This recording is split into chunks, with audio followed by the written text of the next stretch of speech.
Hello everyone, welcome to another Rick's Picks. Today I got a special treat for you. I'm going to be doing my review of the Green Ranger figure flip head from the Legacy collection, which is a reissue of the original figure. So this was donated to me by my good friend Billy Bohab here, and what I'm going to do is I'm going to look at him in box, then we're going to look at the figure and his accessories, and then I'm going to give you my thoughts and opinions on the figure. So just remember, if you do like this video, go ahead and hit that like button, and if you want to see more, go ahead and hit that notification bell. So without any further ado, let's get to the review. Okay, so here's the Green Ranger figure from the Legacy collection.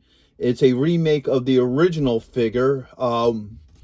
This is a nice setup. It has this nice display box, and you also have the original style packaging inside with the figure and its clamshell. You have the Power Rangers logo here, Green Ranger Legacy Collection, Bandai, age restrictions, and also your warnings. There's nothing really on the sides or the top.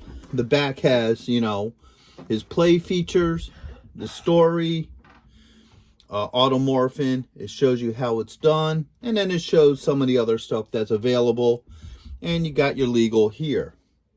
The top of the box is pretty much just a Power Ranger logo, and then the bottom here isn't much of anything. So without any further ado, let's crack them open. All right, so here he is out of box.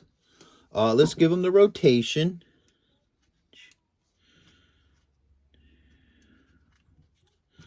All right, now let's get to his points of articulation. His head doesn't move. He does have a shoulder joint. Okay, he has a swivel right here where the white and the green meet. He has one joint for his elbow. All right, and his legs do go up and down at the thigh. And then he has a knee joint. So basically, he's pretty much designed to be like the original 90s figure. So you hit his belt buckle, and the head switches to morphing mode. All right, he does come with a couple accessories. Right off the bat, he has his signature gold piece that just sits, oops, upside down, there it goes. That just comes right here, and it just snaps on like that. Just be careful with this, because let me show you something with this. Let me slowly maneuver this off. And I'm sure this was probably an issue with the original one. Slowly wiggle this. And the reason why I say that is because if you look, you have these two really small holes, and you have these two little nubs. And something like that is easily broken. So I would strongly suggest that if you decide however you want to display him, you don't take that on and off too much, because that looks like something that may break easily if you manhandle it too much. So I would highly recommend with this piece, this gold piece here, take it off and on sparingly, because those nubs look like they're prone to break. And the last thing you want to do is break your figure. So like, going to keep them in this mode, I would suggest that you just keep that on. And if you think you're going to be switching it a lot, you may not want to have this piece on. That's just my recommendation, because those nubs do look very breakable. So he also comes with this little laser here, and his sword. What's it called? Dragon Dagger. The Dragon Dagger. So this is the Dragon Dagger. All right, let's see how well these sit in his hand. Now, the neat thing about these figures is if you look at the hands, there's a little peg in there. So that's nice, because that way you can put the weapon in there, and it just sits in there nicely. That peg helps hold it in place. It's also in the other hand. So, as you can see, both the dragon and his pistol both fit in there. Take that out, lift up his arm. The pistol sits in there as a reverse carry, so that can sit in there as well. See if the dagger will go in there as... It looks like this can also sit in here. No, that's completely for his pistol. So either way, it's a really cool piece. Now, get that dagger back in there. There it goes. All right.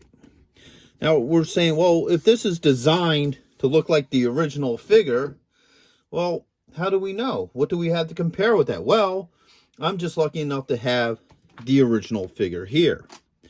So let's compare these two figures together. I'll remove his weapons. Now I'll gently take this piece off just by wiggling it. There we go. So let's look at these guys in comparison. Now, they're practically identical. All right. You know, the flip action's the same. This one, you know, the spring isn't as good a condition because of the factor it's older. You know.